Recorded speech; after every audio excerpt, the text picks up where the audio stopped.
ang may layong 2 kilometro mula sa Pampanga. Bumulog ka ang baka dito sa dagat.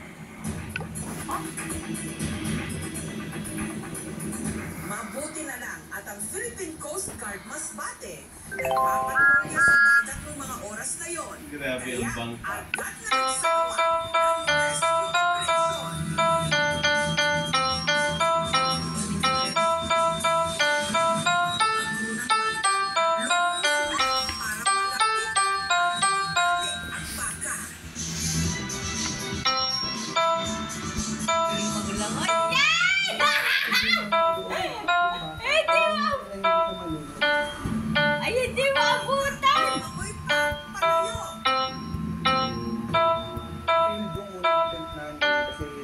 Challenging siya yung doon sa bangka, hindi siya ganun naligaw para itali yung bangka. Kaya, nag-isip na sila.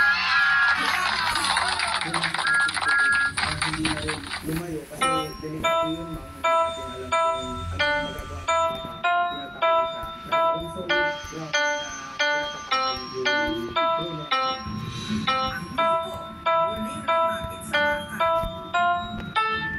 overshoot siya dalawang beses.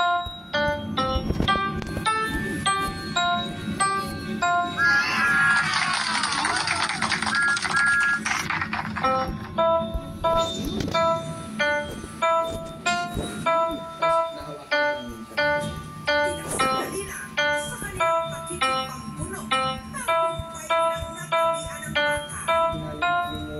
Sa gitna para makahinga siya habang pinadrag ng mga solay.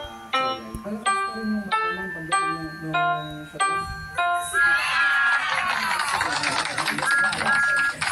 Ibinalik nila ito sa dalampasigan. Tuloy ang naudlot na palaro.